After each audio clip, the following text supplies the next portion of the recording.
যৌন স্ট্যামিনা শব্দটা শুনলেই আমাদের মাথায় হয়তো পারফরম্যান্সের চিন্তা আসে, কিন্তু আজকের আলোচনাটা একটু অন্যরকম।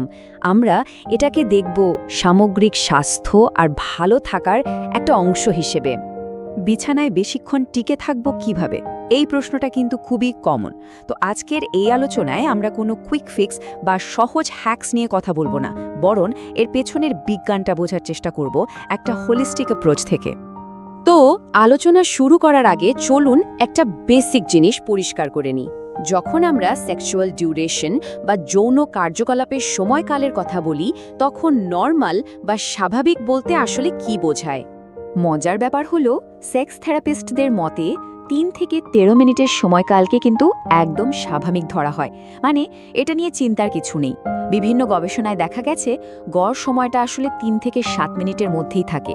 হ্যাঁ, এটা শুনে হয়তো অনেকেই অবাক হতে পারেন, কিন্তু সত্যি বলতে এটা একটা বেশ স্বস্তির খবর। তাহলে চলুন দেখে নিই আজকের আলোচনায় আমরা কি কি বিষয় নিয়ে কথা বলবো। প্রথমে আমরা দেখব যৌন স্ট্যামিনা আসলে কি, তারপর ফিটনেসের ভিত্তি, পারফরম্যান্সের জন্য পুষ্টি, মন এবং পেশি নিয়ন্ত্রণ, আর সবশেষে সময়ের থেকেও সংযোগ কেন বেশি জরুরি সেটা নিয়ে। প্রথমেই যে ব্যাপারটা বুঝতে হবে সেটা হলো, যৌন স্ট্যামিনা কিন্তু শুধু বেডরুমের বিষয় নয়, এর ভিত্তিটা তৈরি হয় আমাদের প্রতিদিনের জীবনযাত্রার মাধ্যমে। এই দেখুন, ন্যাশনাল ইনস্টিটিউট অফ হেলথের একটা ডেটা, প্রায় 30% পুরুষের যৌন সমস্যার পেছনে একটা বড় কারণ হলো স্থূলতা আর ব্যায়ামের অভাব। এর মানে কি?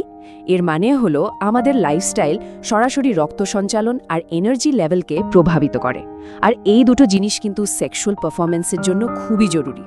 তাহলে আমাদের কোন কোন অভ্যাসের ওপর জোর দিতে হবে?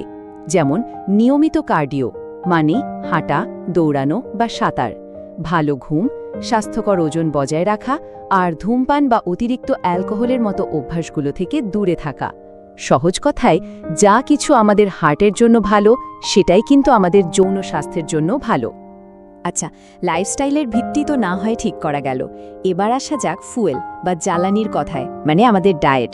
আমরা কি খাচ্ছি সেটার ওপর কিন্তু আমাদের হরমোন, রক্ত সঞ্চালন আর এনার্জি লেভেল অনেকটাই নির্ভর করে। এখানে কিছু জরুরি নিউট্রিয়েন্টস আর তাদের সোর্সের কথা বলা আছে। যেমন ধরুন জিঙ্ক, যা টেস্টোস্টেরন হরমোন তৈরির জন্য খুব দরকার। আবার তরমুজ বা ডার্ক চকলেটে পাওয়া যায় অ্যাল-সিট্রুলিন। এটা কিন্তু দারুণ একটা জিনিস। এটা শরীরে গিয়ে রক্তনালীকে রিল্যাক্স করে, ফলে ব্লাড ফ্লো বা রক্ত চলাচল আরও ভালো হয়। খাবারের ক্ষেত্রে মূল কৌশলটা খুব সহজ। এমন খাবার বেছে নিতে হবে যা আমাদের দীর্ঘ সময় ধরে এনার্জি দেবে, যেমন ওটস বা ব্রাউন রাইস।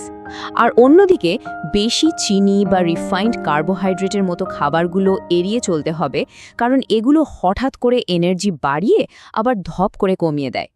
পুষ্টির পাশাপাশি কিন্তু কিছু ভেষজ উপাদানেরও ভূমিকা আছে। যেমন ধরুন জিনস্যাং, মাকা রুট, অশ্বগন্ধা বা মেথি। এগুলো বহু শতাব্দী ধরে বিভিন্ন ট্র্যাডিশনাল মেডিসিনে লিবিডো বা কামশক্তি বাড়াতে এবং সার্বিক যৌন স্বাস্থ্যের উন্নতির জন্য ব্যবহার হয়ে আসছে। তো শরীর আর পুষ্টির দিকটা তো গেল, এবার চলুন কিছু নির্দিষ্ট কৌশল বা টেকনিকের দিকে নজর দিই। মানে এমন কিছু শারীরিক আর মানসিক স্কিল যা আমাদের কন্ট্রোল আর ফোকাস বাড়াতে সাহায্য করবে। কেগলস বা পেলভিক ফ্লোর এক্সারসাইজের কথা হয়তো অনেকেই শুনেছেন। এই ব্যায়ামগুলো আসলে সেই পেশিগুলোকে টার্গেট করে যেগুলো বীর্যপাত নিয়ন্ত্রণে সরাসরি সাহায্য করে। নিয়মিত এটা করলে সময়ের ওপর নিয়ন্ত্রণ কিন্তু অনেকটাই বেড়ে যায়। আরেকটা দারুণ টেকনিক হলো স্টার্ট স্টপ মেথড। এটা একটা বিহেভিয়ারাল ট্রেনিংয়ের মতো, মানে অর্গাজমের ঠিক আগের মুহূর্তে থেমে যাওয়া, উত্তেজনাটা একটু কমতে দেয়া এবং তারপর আবার শুরু করা। এভাবে বারবার করলে শরীর ধীরে ধীরে ইজাকুলেশন ডিলে করতে শিখে যায়। দেখুন, শরীর তো একটা অংশ মাত্র, আসল খেলাটা কিন্তু মনেরও। পারফরমেন্স অ্যাংজাইটি বা পারফরমেন্স নিয়ে অতিরিক্ত দুশ্চিন্তা কিন্তু অকাল বীর্যপাতের একটা অন্যতম প্রধান কারণ। তাই মনকে শান্ত রাখাটা খুবই জরুরি। তাহলে মনকে শান্ত রাখার উপায় কি? মাইন্ডফুলনেস, মেডিটেশন বা সহজ করে বললে গভীর শ্বাস প্রশ্বাসের অভ্যাস করা। এগুলো আমাদের নার্ভাস সিস্টেমকে শান্ত করে। আর হ্যাঁ, পার্টনারের সাথে খোলাখুলি কথা বলাটাও খুব জরুরি। এতে কিন্তু পারফরমেন্সের চাপ অনেকটাই কমে যায়। আচ্ছা, আমরা ফিটনেস, ডায়েট আর বিভিন্ন টেকনিক নিয়ে কথা বললাম, কিন্তু এত কিছুর পরেও আসল লক্ষ্যটা কি হওয়া উচিত? আসল কথা হলো, সত্যিকারের যৌন সন্তুষ্টি কিন্তু স্টপওয়াচের কাঁটার ওপর নির্ভর করে না। এটা আসে কানেকশন বা ঘনিষ্ঠতা থেকে। সময়টা কতক্ষণ সেটার চেয়েও বেশি জরুরি হলো ফোরপ্লে, নতুনত্ব আর পার্টনারের সাথে খোলামেলা যোগাযোগ।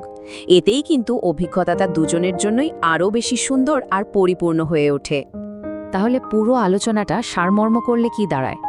যৌন স্ট্যামিনা বাড়ানোর কোনো একটা সিক্রেট ফর্মুলা নেই, এটা আসলে একটা সামগ্রিক বিষয়। মানে ভালো ফিটনেস, ঠিকঠাক পুষ্টি, মানসিক ফোকাস আর ইমোশনাল কানেকশন, এই সব কিছুর একটা মেলবন্ধন। তাহলে শেষ করার আগে একটাই প্রশ্ন রেখে যাই, আমাদের আসল লক্ষ্যটা কি? সময় বাড়ানো নাকি সংযোগ বাড়ানো? কতক্ষণ? এই প্রশ্নটা থেকে বেরিয়ে এসে যদি আমরা ভাবি কতটা কানেক্টেড, তাহলে হয়তো যৌন স্বাস্থ্য আর ঘনিষ্ঠতা নিয়ে আমাদের পুরো ধারণাটাই বদলে যাবে।